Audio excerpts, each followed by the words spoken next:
सुप्रभात बच्चों। ऑनलाइन कक्षाओं में मैं खुशबू शर्मा आपका स्वागत करती हूँ।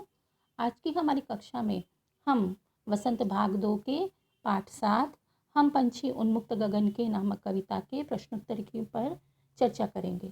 इससे पहले हमने कविता के अर्थ को समझा था, तो प्रश्नोत्तर की ओर बढ़ने से पहले आइए हम कविता के अर्थ को सारांश के रूप में पढ़ लेते हैं। पहले कविता में पक्षियों के माध्यम से स्वतंत्रता के महत्व को दर्शाया गया है। कविता में पक्षियों के माध्यम से कवि कह रहे हैं कि हम खुले आकाश में विचरण करते हैं। यदि हमें पिंजड़े में बंद कर दिया गया तो हम अपना मधुर गीत नहीं सुना पाएंगे। पिंजरा भले ही सोने का क्यों न हो, हमारे पंख उससे टकराकर टूट जाएंगे। इसलिए पिंजरे में बंदी जीवन हमारे लिए महत्वहीन है। हम नदियों और झरनों का बहता जल पीने वाले हैं। पिंजरे के अंदर न तो हमारी भूख मिटेगी न हमारी प्यास। हमें आज़ाद रहकर कड़वी निबोरी खाना अधिक पसंद है, क्योंकि वह चाहे कितनी भी कड़वी क्यों ना हो, गुलामी में रहकर सोने की कटोरी के मैदे को खाने से अच्छी है। सोने के पिंजरे में बंद रहकर हम अपनी गति और उड़ान सभी कुछ भूल चुके हैं, ऐसा पक्षियों को लगता है। आगे की कविता में पक्षी हमसे कहना चाहते हैं कि पक्षी वृक्ष की ऊंची डालियों पर झूला झूलना चाहते हैं, जो कि उनके लिए अब एक सपना बन गया है। हमारी इच्छा थी कि हम उड़ते हुए नीले आकाश की सीमा पर पहुंच जाएं और सूरज की किरण जैसी अपनी लाल लाल चोंच के तारों जैसे अनार के दानों को चुगें। अगर हम आज़ाद रहेंगे तो इस सीमाहीन क्षितिज से हमारी उड़ान की प्रतिस्पर्धा होगी, और या तो हम आकाश की सीमा तक पहुंच जाएंगे या उड़ते उड़ते अपने प्राणों को त्याग देंगे। अंत में पक्षी मनुष्य से विनयपूर्वक कहता है कि भले ही हमारा घोंसला नष्ट कर दो, टहनी का हमारा ठिकाना भी तोड़ दो, लेकिन जब ईश्वर ने हमें पंख दिए हैं तो हमारी उड़ान में व्यवधान न डालो। ऐसा पक्षी कह रहे हैं कि हमसे हमारे उड़ने की आज़ादी को मत छीनो, क्योंकि यही हमारा जीवन है।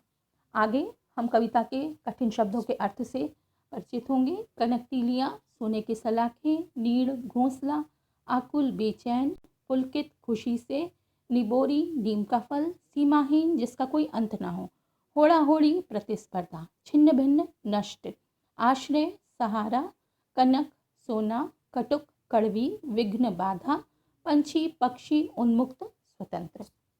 इस तरह से हमने कविता से जुड़े अर्थ को सारांश के रूप में जाना, कठिन शब्दों के अर्थ को जाना। अब हम बढ़ेंगे प्रश्नोत्तर की ओर। प्रश्नोत्तर के माध्यम से कविता से जुड़े कुछ प्रश्न यहाँ पर हमारे सामने रहेंगे, जिनके उत्तर देने का हम प्रयास करेंगे। तो पहला प्रश्न है कि हर तरह की सुख सुविधाओं को पाकर भी पक्षी पिंजरे में बंद क्यों नहीं रहना चाहता है।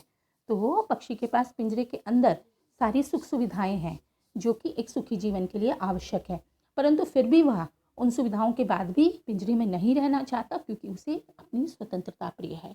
वे खुले आकाश में उड़ना चाहता है, बहता जल पीना चाहता है, और उसे कड़वी निबोरी खाना अधिक पसंद है।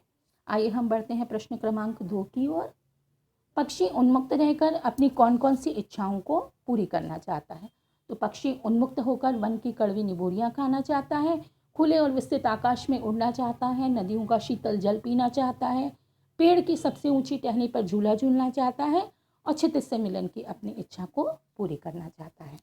आइए अब बढ़ते हैं प्रश्न क्रमांक 3 की ओर, जिसमें हमें एक पंक्ति का भाव स्पष्ट करना है। पंक्ति हमारी इस प्रकार से है, या तो क्षितिज मिलन बन जाता, या तंती सांसों की डोरी।